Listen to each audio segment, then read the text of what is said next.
today, O50.com is talking to best-selling author Sylvia Day. Good afternoon, Miss Day. Oh, good afternoon to you too. It's great to talk to you and catch up. Thank you. Thank you so much for taking the time to talk to our readers. First off, congratulations on the phenomenal success of your Crossfire series. Tell us about your journey to becoming a New York Times best-selling author. Did you always have the desire to be a romance writer? Since I was 12, which I consider that to be always, because what do you know about what you want to be when you grow up prior to 12 years old, yeah, 12 years old, I finished my first romance novel, and it was, it blew me away, and I got to the end, and I was so sorry that it was over, and, I wished it just kept going, and I was like, you know what, I want to do that. I want to write stories that, people get to the end and go, oh man, I wish it would, just would have went on forever. And, here I am all these years later. That's wonderful. So we see a lot of the alpha male falling in love with the naive ingenue in romance novels, but in the Crossfire series, you bucked the trend and created a much stronger, independent female character in Eva Trammell. Was this a conscious decision?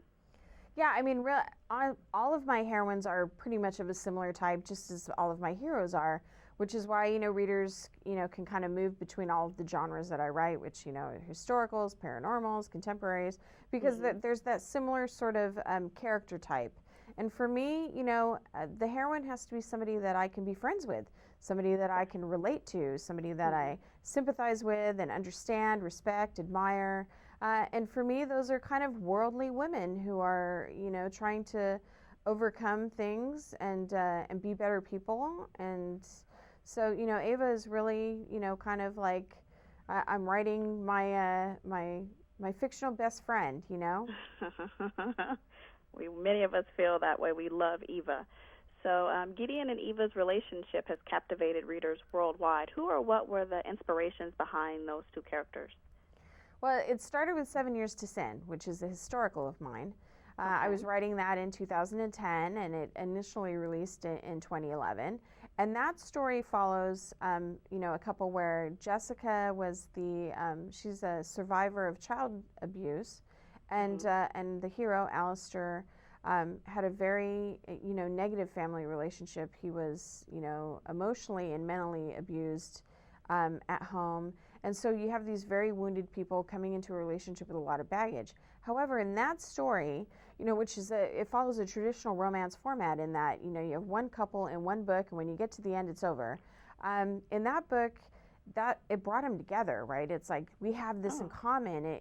We understand each other in ways that nobody else can understand each other, and that's why we're so close, and that's why our relationship works, and so on.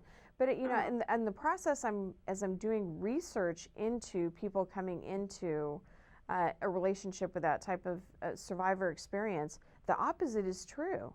They're drawn to each other, it quite unconsciously. Usually they find out later as they open up about themselves that they have something that horrific in common. It's not intentional. But they're drawn to each other in a way, and then they're also repelled by each other in that, their coping mechanisms are so different that the things that they use to survive are often what trigger the other person in a negative way. And I'm like, that's the realistic dynamic of that sort of relationship, and I want to write it.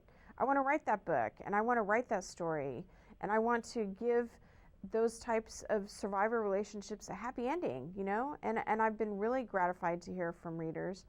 Some are couples that say, me and my husband are both survivors, and we really love your book because it's our romance. That's what we went through. Or I hear from, individuals who say, I haven't found my Gideon yet, but, the Crossfire series gives me hope that I will find him. And I mean, those are priceless, treasured emails, and I love that. That's amazing. So how many more books can we expect in the Crossfire series?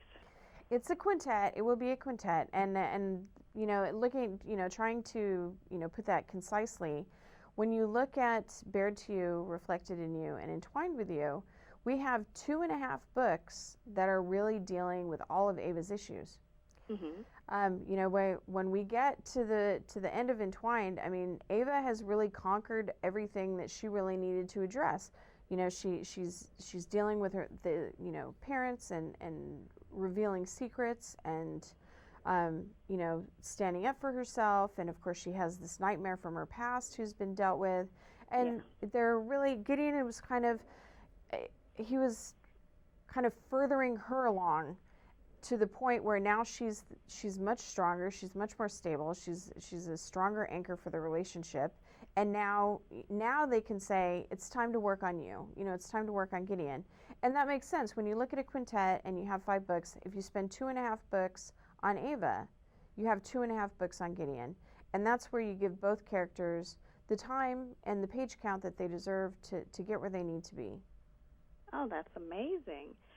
So we were thrilled when you announced the Crossfire series has been optioned by Lionsgate. Can you tell us about the project? Will it be a TV series or a movie? Yeah, well, I mean, they have the option for both, but we're really geared toward premium cable television.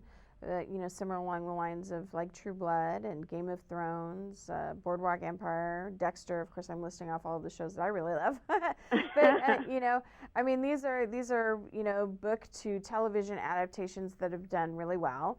Lionsgate, of course, is well known for taking literary properties and putting them on film in a really great way that fans connect to.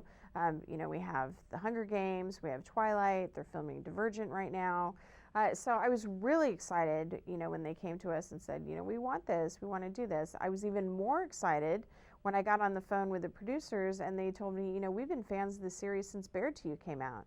And, wow. You know, and we asked to, you know, we went to Lionsgate and said, hey, you know, we love this story, secure the rights for us. So, you know, it really wasn't a situation where a studio picks up something that's hot, passes it over to a production team that's like, what's this? And, you know, I mean, we're talking, these are fans. They follow the Twitter feeds, they pay attention on Facebook, they're watching the casting videos on YouTube, and they want to give readers what they love about Crossfire series. It's just they want to do it in color, you know, on film. Wow. Yeah, so I'm really looking forward to it. I'm very excited by it.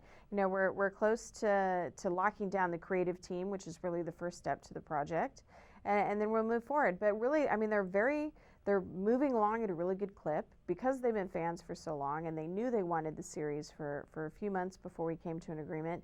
They already started the process. So by the time the first time I got on the phone with them, they were already so far ahead. I'm like, wow, you know, great. This is awesome. This is so exciting. It is. It's really exciting. And I can't wait to see it all come to fruition, you know, and of course, television is much faster than motion picture, which takes, you know, 3 to 4 years. You know, television can be done in a year. So, you know, fingers crossed, we'll be seeing something really soon. Wonderful. So before we wrap up, our readers would love to know what's next for Sylvia Day. Do you have any new projects coming up that you could tell us about? Right. Yes, absolutely. Well, of course, I'm still working on the Crossfire series. You know, we're working on getting the 4th book out before the end of the year, sooner rather than later.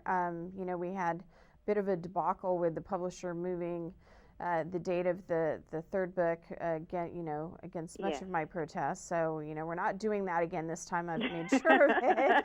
You know, great news. We're setting a date, we're sticking to it, and it's going to be this year. So I'm excited about that. But you know, in the between period, in the lull, because of course I'm ahead of the game in that by the time I finished Entwined, which was at the start of the year, you know, I mean, it takes mid-year before it gets to readers. I've had that whole mid-year part to actually work on something else. So, you know, moving forward but with book 4, and I also, you know, took a bit of a reprieve and wrote Afterburn and Aftershock, which is a mini series that follows one couple. We have Gianna and Jackson, and they're here also in New York City. It's told from Gianna's perspective. So in that respect, people who love the Crossfire series will find some familiarity, but it's really, you know, a different story. We're different characters. And it's a collaboration between myself and Cosmopolitan Magazine and Harlequin. And you know, when you're trying something new like that, I mean, it's really a groundbreaking deal to work with a publisher and a magazine and, you know, an author to pull something together. So I'm really excited, and I hope readers really love the story because I do. Oh, this sounds fascinating. Well, thanks again for taking the time to talk with us today, and we're looking forward to being obsessed and possessed by more of your works in the future.